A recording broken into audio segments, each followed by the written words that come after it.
อ๋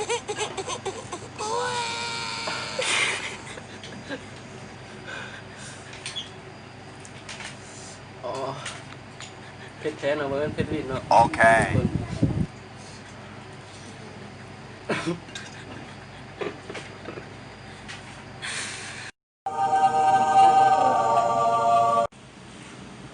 สบายดีมูเพื่อนมาทุกคนที่ลงเข้ามาเบิ่งคลิปนี้เนาะมื้อนี้ก็สิมาลองกินนี่เพียรที่สุดในโลก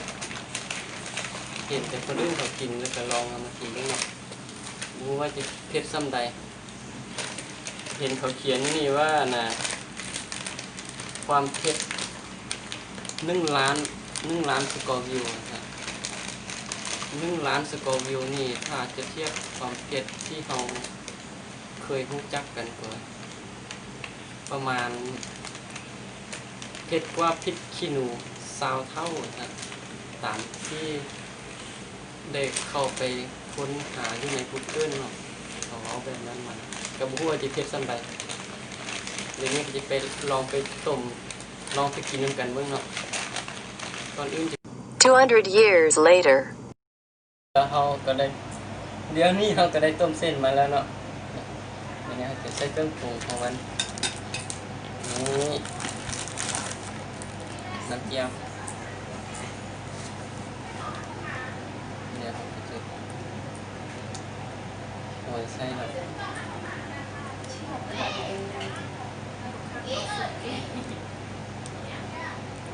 เนี่ย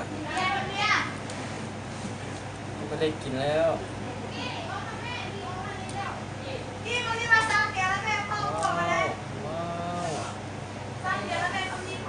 ไม่ก็มีแต่เบียร์น่ากินบ่ทุกคนนี่เอาทุกคนให้มันเข้ากันเนาะ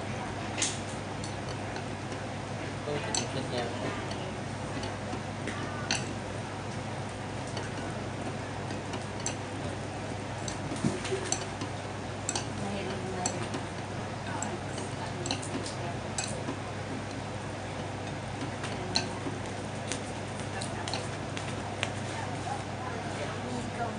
เอามือกล่องซิมเลยเนาะ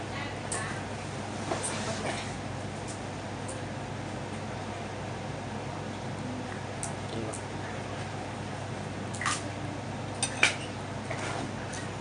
ครั้งแรกได้นี่เนาะ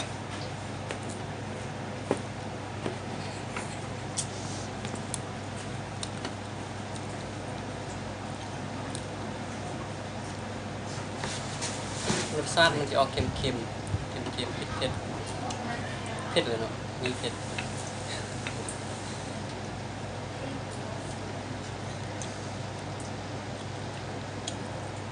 หอมเนาะหอมเครื่องเทศแต่มันเผ็ดคืออันน่ะคืออย่างคือเจ้าเผ็ดข้นไปคนเส้นน้ำเรามาถอกไส้นี่แหละ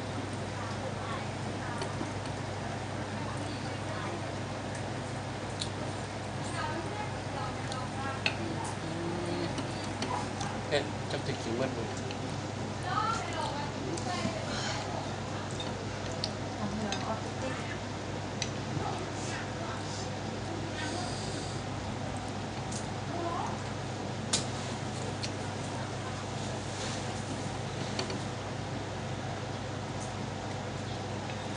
ลืมใช้บ้วง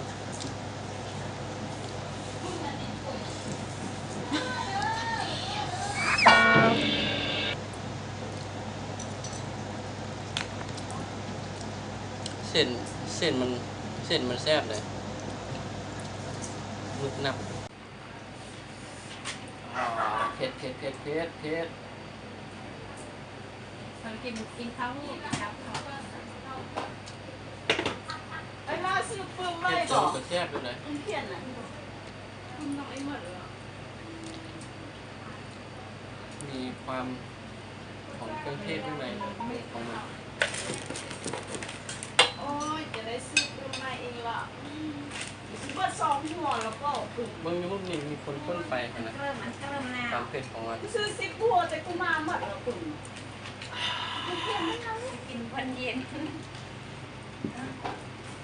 ปันเลยมาแม่ดู โอ้ย ดูมาเลย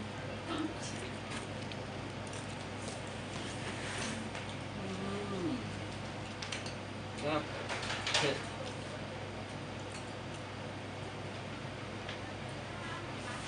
โอ้ย ปกติเองจะเป็นคนบ่กินเผ็ดเนาะ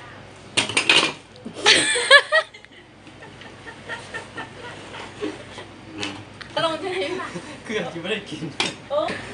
เขาเข้ามาก็ ให้บ้านเราอ่ะ มีเงิน Witness.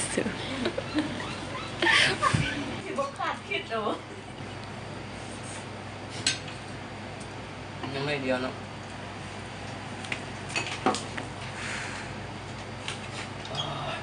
ใช่แท้ๆก่อน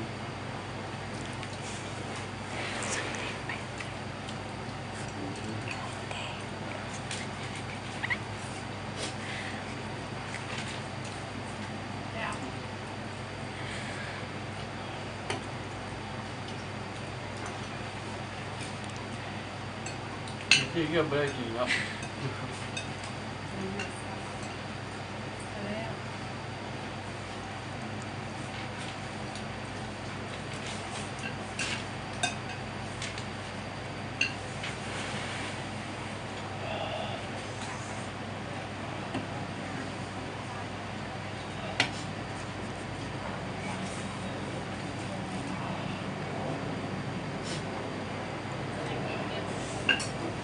เป็นแค่หน่อเหมือนกันเป็นดิน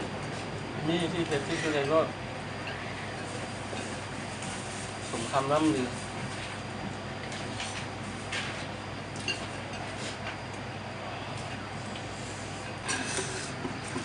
เมื่อไรเนาะคำสุดท้ายขอจบคลิปลงเพียงเท่านี้เนาะมากกับกดไลค์กดแชร์เนาะเพื่อเป็นกำลังใจในการทำคลิปต่อไป